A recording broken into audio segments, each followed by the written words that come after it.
Hello everyone, Be Positive here, and today I'm going to be making a video on the FAL DSA-58 and giving you my opinion slash review about it. So to start off, the damage of the FAL is 83, the range is 16, the rate of fire is 620, the gold version has a rate of fire of 630, aim accuracy is 31, hip accuracy is 17.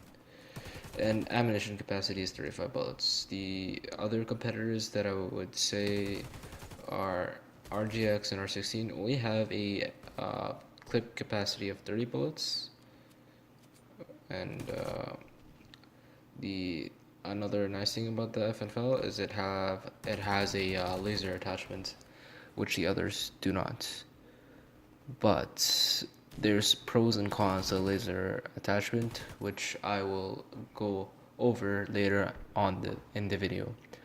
So let's look at the damage multipliers between each of the weapons. To start off, the damage multiplier of the FN FAL is 5 times to the head, 1 times to the body, 1 times to the arms, and 0.9 to the legs, which is very, very good in terms of players that have decent to good aim. Is good news for them because this weapon is a headshot gun, and from my use of it, I can attest that this gun is really good in PvP, and I would recommend this to anyone who is interested in a competitive rifle. FNFL, I would say, is right now it's probably one of the best rifles you should get. The next for a Beretta has a 4.3 multiplier to the head, 1.0 multiplier to the body and arms, and 0.9 multiplier to the legs. Similar to the FNFL, although the FNFL has a multiplier of 5 times to the head. The ARX has been used for a long time in cups and competitive scenes because of its body multiplier, and I'd say this weapon, if the FAL didn't exist, I would definitely have tried to get the ARX, just so you know, just to give you a heads up. But still, this is a very good rifle with a damage of 80, range of 16, rate of fire of 680, which makes it really, I guess you could say, it makes it good with the classes of close range like Medica and Engineers compared to the FNFL and R16. The extra RPM can really help combat them in close range, and aim accuracy is 31, hip accuracy 18, and as I said earlier, the clip capacity is 30 bullets. Now the R16. The R16 or M16A3 has a damage multiplier of 5 times the head, similar to FNFL, but a 1 times multiplier to the body and a 0.8 multiplier to the arms and legs. You can see in some aspects, definitely arms and legs, it does it is inferior to the FNFL in those terms, because for my use of R16, which I've been using this gun I think for 2 years, for a very long time. It's my first competitive rifle, and yes, this rifle for me was frustrating at times because not only the damage multiplier, because of the muzzle flash as well. It distracted me for a long time until I got used to it, and I'd say I still suffer from the multipliers in the arms and legs, but I guess it helped me to aim at the head. But if I'm using the FNFL on R16 in this short time, FNFL is superior to the M16.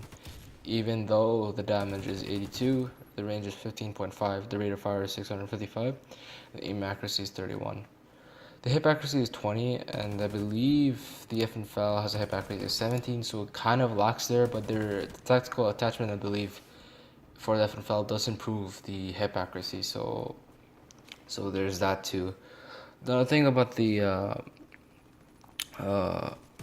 R16 is this range is lower than the FNFL, and I believe the FNFL range is let me just check one more. Oh, it's the same as the ARX. So the ARX and FFL in that terms are the same range. So what does this mean in terms of which rifle is better? So I've used all three, and right now I can tell you what's at the bottom is R16. For sure, R16 is at the bottom because it simply cannot compete with the high RPM of the ARX, and uh, the ARX is the gun is just so much more easier to use in the R16. I mean, for the majority of Warface, I speak to say that, I mean, what I'm trying to say is that the majority of Warface players don't really aim at head. So a 5 times multiplier, 5 times the multiplier to the head isn't really utilized in the R16 as much as the competitive side. So this is why the majority of people use the ARX for the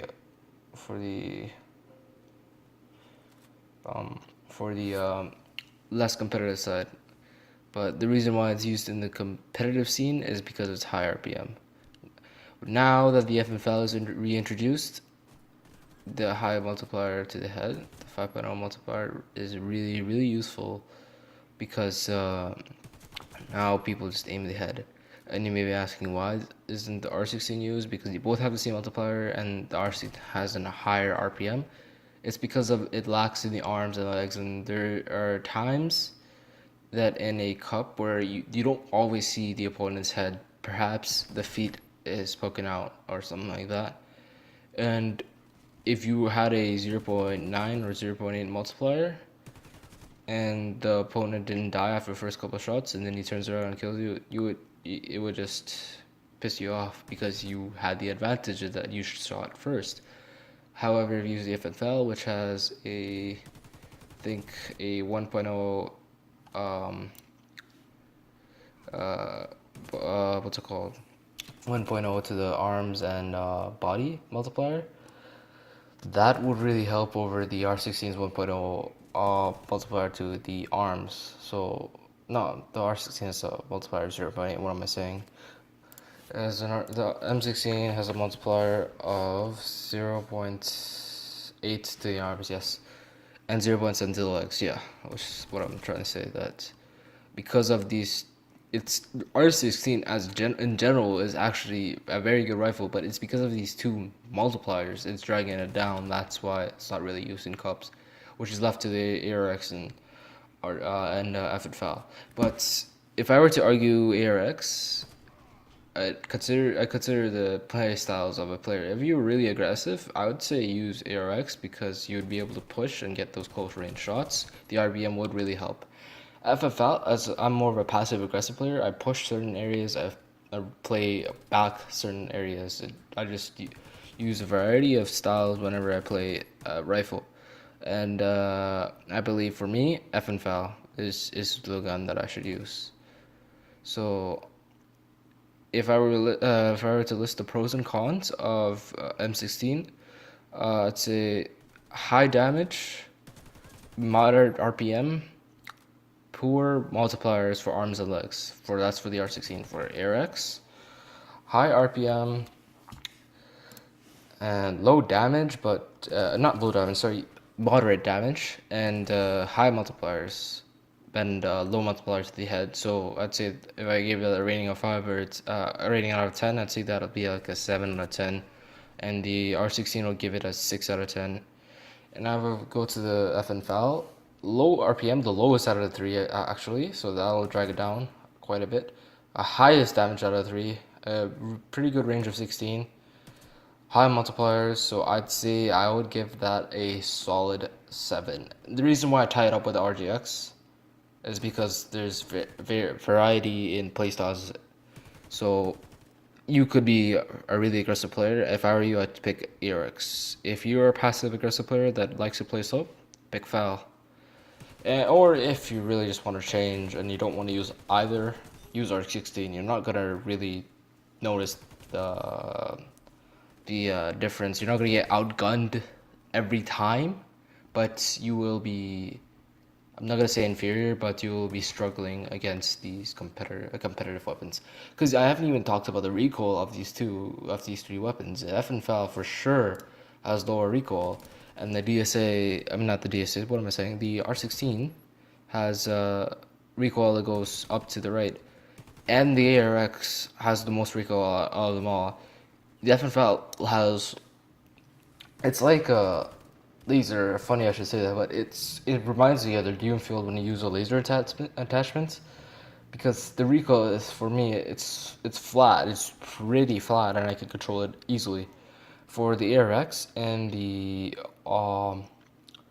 R16, the recoil is sort of annoying, but the ARX, I can control it the whole clip. R16 is recoil is annoying towards the end because it's uncontrollable. Towards the last couple of bullets, it just goes straight up to the right, and it's very, very annoying to control.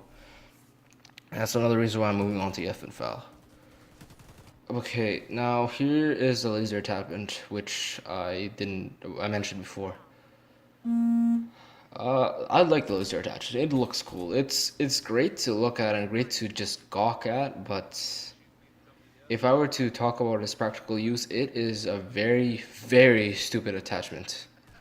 Because not only will enemies be able to see the laser attachment, it also isn't properly aligned with your crosshair. So what is the use of a laser attachment? I mean, I know it's a game, and I know in real life a laser attachment obviously would point a bit lower than your crosshair, but the laser keeps going up and down. It's just doesn't make any sense, to be honest.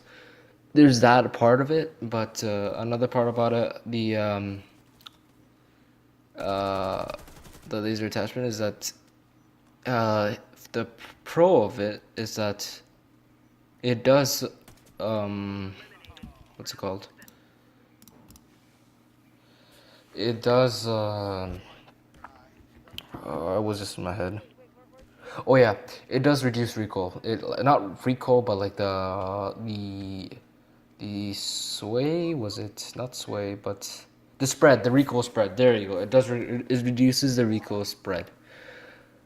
Yeah, but I wouldn't use this competitive. I wouldn't use the attachment competitively, simply because I don't want to enter a site when I'm in a clutch situation. There's medic camping. I don't even enter it. I just like stay in the entrance, like about to enter, and my laser sight is pointed at a wall, and then out of nowhere, um, I die by the CV-12 or a PEG 7 because my laser gave away my position. That'd be really bad to die to. So anyway, I hope you enjoyed this rant. This was my first review, and I talked a lot. Talked way too much. I know I could probably cut this down if I want to do this again, but I'm too lazy to.